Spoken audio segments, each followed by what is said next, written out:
Hi, it's Damianne, and today we're going to be sharing a collection of kind of odd, weird, absurd news stories in no particular order. I know we've been doing a lot of countdowns, but this is just stuff we found to be a little weird. Alright, so the first news story we have comes from Mexico City.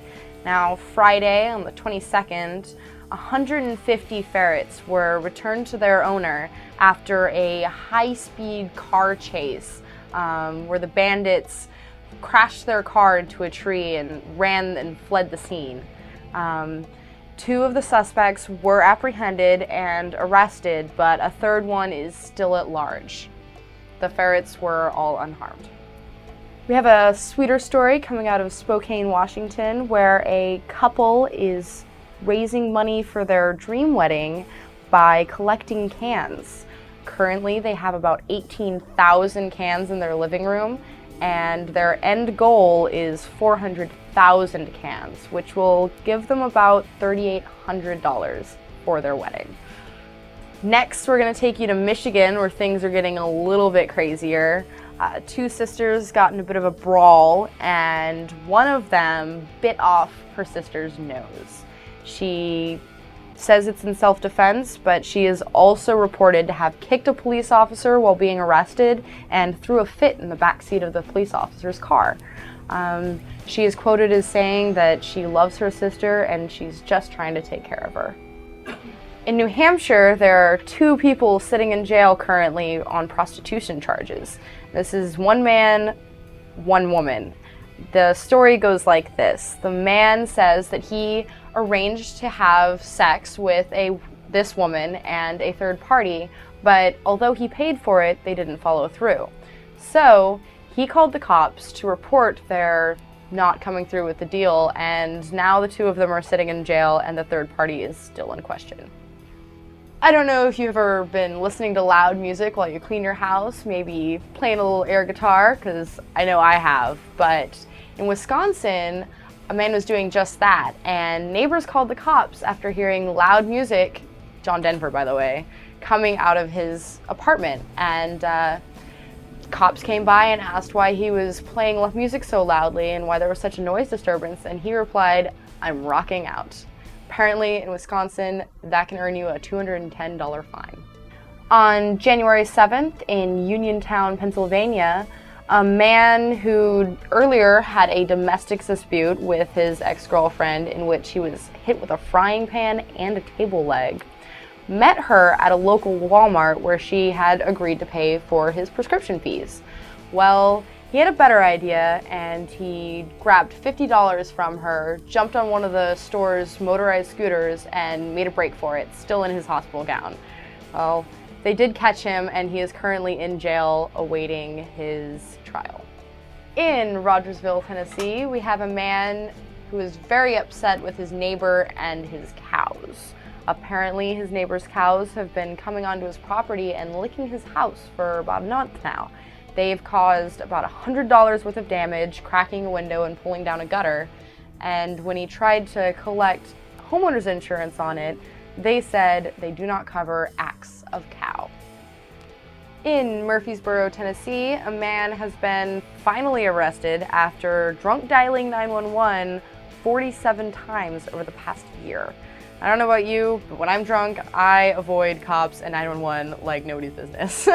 Last time he called, they showed up on the scene responding to the emergency call and found him simply intoxicated in his home. When they asked why he had called 911, he just said, "I was just drunk."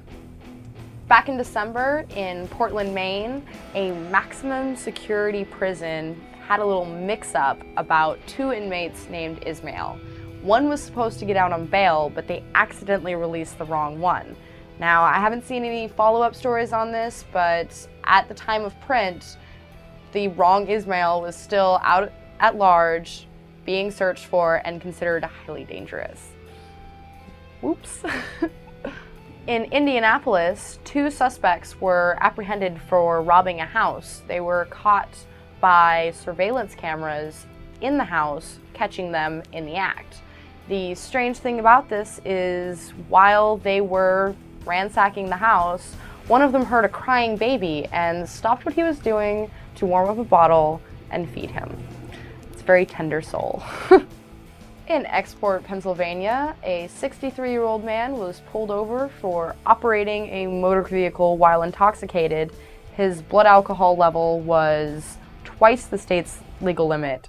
But the funny thing is, he was driving a tractor at the time, and when the police officer asked him where he was going, he said he was going to the bar to get some more beer, and he'd only been drinking a little bit.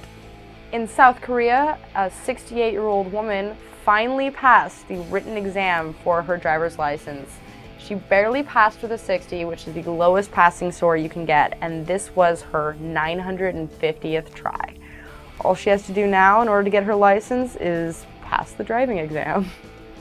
In November of last year, a Brazilian bricklayer opened up the newspaper to discover that he was apparently dead and his funeral was being held. So he decided that he was not in fact dead and decided to show up. His friends and family were relieved to find him alive. Apparently, there was a car crash in which a man of similar builds, wearing similar clothes, in a similar car, was found beyond recognition, so they decided that was him and tried to bury him. Fortunately, he is alive, but unfortunately, there was a man who did die. I don't know about you, but I'm a little bit excited about the zombie apocalypse and always looking for cool places to hide or what my escape routes might be. Cabela's, by the way, is the best place to go. But one man in Iowa City took things a little bit too far and may have jumped the gun a little bit. He was at a restaurant ordering food when he saw a man, accused him of being a zombie, punched him in the face. When that man tried to call the police on his cell phone, he punched him again, breaking his nose, and then ran out the back door.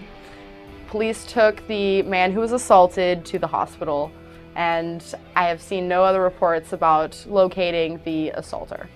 Have you ever heard of the Stanford prison experiment? Well, if you haven't, just to give you a little background, it was a study conducted to study how the different roles we are placed in can affect our attitudes towards each other. So, what do a countess, 600 virgins, and Disneyland have in common? Besides a great time, join us in a future video and find out what exactly I'm talking about. Thanks for joining me with this little group of weird news. Feel free to comment, please rate my video, and of course, as always, subscribe. Thank you, you have a great day. In Export, Pennsylvania, they're doing things, okay.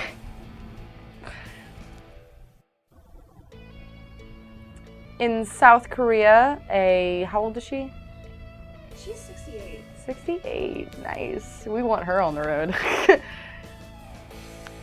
In South Korea, She passed with a 60 that day. Nice. The lowest score you can get. Oh my god. Oh, watch out for that shit. Oh, yeah, they'll get you. Alright. In Iowa City, oh shit, I'm gonna do something different.